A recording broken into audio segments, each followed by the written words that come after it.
Halo teman-teman, pada video tutorial kali ini kita akan membahas mengenai bagaimana sih cara membuat lembar kerja baru pada Adobe Photoshop. Nah, penasaran gimana caranya?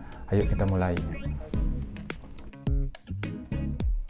Nah, yang pertama adalah kita buka aplikasi Adobe Photoshop.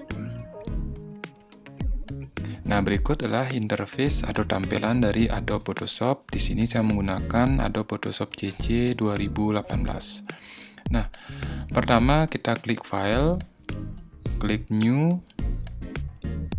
Nah, berikut muncul jendela atau window dari New Document. Nah, di sini adalah preset-preset yang disediakan oleh Photoshop, mulai dari foto, print, art and illustration, web, mobile, film, dan video. Nah, masing-masing di preset ini tersedia ukuran yang umum digunakan. Misalnya pada print di sini ada letter, legal, A4, A3, dan lain sebagainya. Begitu juga dengan preset-preset yang lain. Nah, di sini kita bisa memilih salah satu atau membuat ukuran custom. Nah, untuk pertama kita coba buat dengan ukuran A4. Nah, klik print, lalu klik A4, lalu klik create. Nah, halaman atau lembar kerja dari Adobe Photoshop dengan ukuran A4 sudah terbentuk.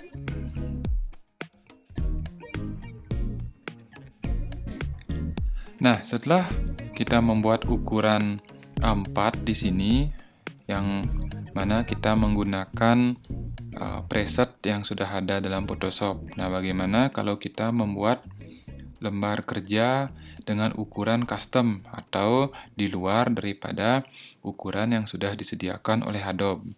Nah, caranya adalah sama, klik File, lalu pilih New. Nah, di sini terdapat beberapa ukuran. Nah, kita misalnya akan membuat ukuran 20 kali 50 cm misalnya. Jadi di sini ada panjang atau tinggi, di sini ada lebar. Nah, di sini kita bisa merubah ukurannya. Sebelumnya kita setting dulu satuan ukuran di sini. Kita bisa menggunakan cm. Nah, misalnya lebar kita pilih 20, lalu tinggi kita pilih 50.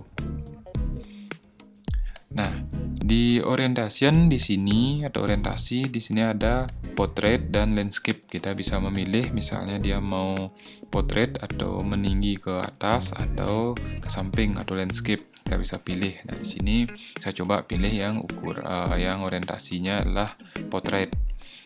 Di bawahnya ada resolusi. Nah, untuk resolusi di sini secara umum kita menggunakan dua resolusi, ada 72 dan 300.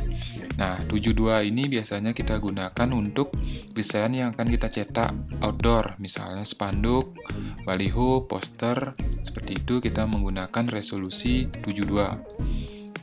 Nah, kalau misalnya untuk cetak indoor, untuk cetak foto misalnya dengan kertas kanvas, itu kita bisa menggunakan 300 atau 200. Jadi ringnya 200 dan 300. Kemudian di sini ada color mode atau mode warna. Nah, di sini ada beberapa jenis dari color mode. Kita umumnya menggunakan RGB atau CMYK. Jadi RGB kita gunakan ketika kita membuat sebuah desain yang akan di-display pada monitor, misalnya membuat wallpaper atau membuat iklan pada sosial media. Nah, sedangkan CMYK itu kita gunakan untuk desain yang akan dicetak. Itu jadi di sini kita akan membuat wallpaper untuk HP misalnya, kita gunakan RGB itu. Oke, lalu kita klik create. Nah, ukuran lembar kerja 20 kali 50 cm sudah terbentuk seperti ini.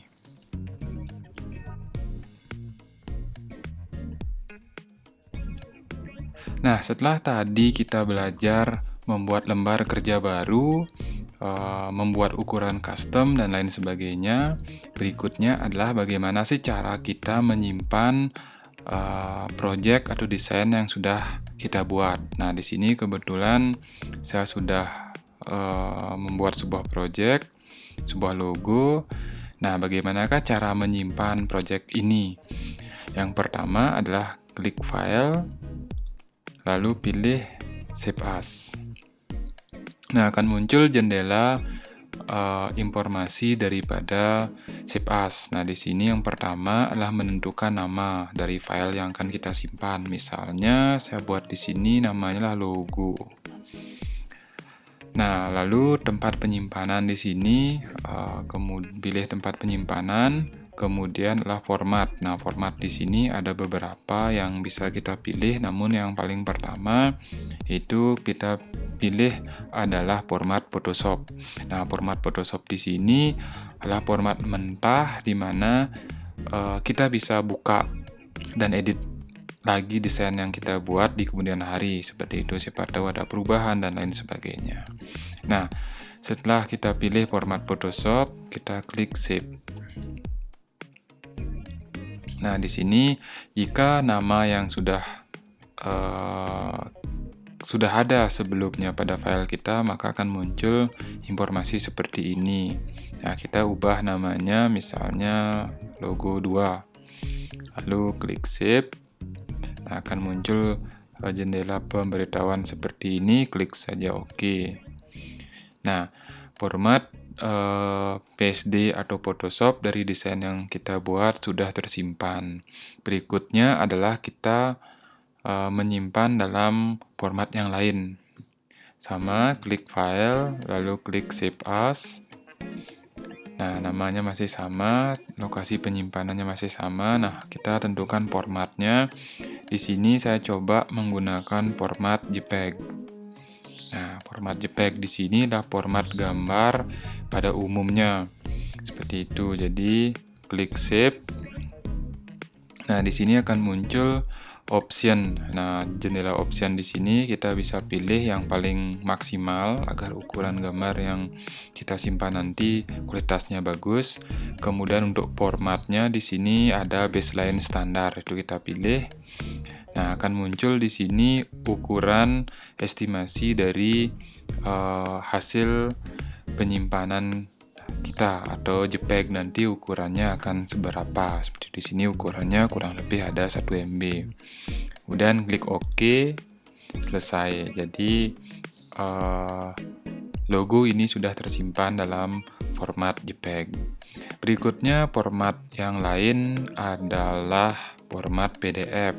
Nah, untuk membuat format PDF, kita pilih di sinilah Photoshop PDF.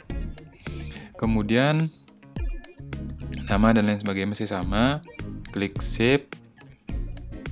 Nah, akan muncul dialog seperti ini, klik OK, lalu tidak ada settingan apa-apa lagi, klik Save PDF. Muncul lagi dialog, kita klik Yes.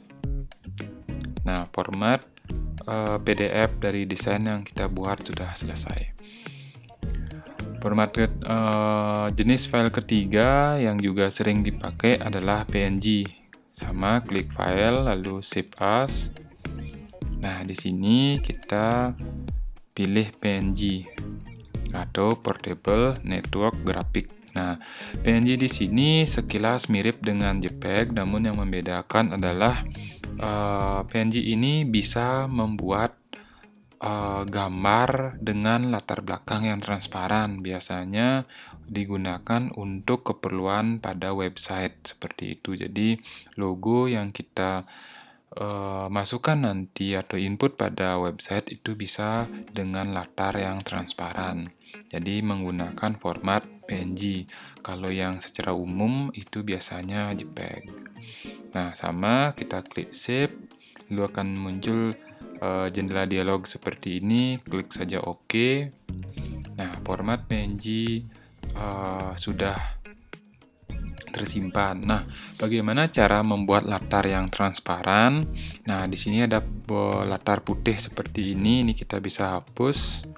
pilih layer background. Di sini lalu kita tekan pada keyboard delete. Nah, latarnya sudah kosong seperti ini, sudah transparan.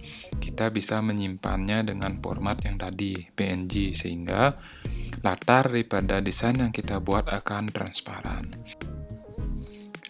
Nah, demikian tutorial saya terkait dengan membuat lembar kerja baru, membuat ukuran custom, dan menyimpan file project dengan berbagai format. Semoga bermanfaat untuk kita semua. Terima kasih.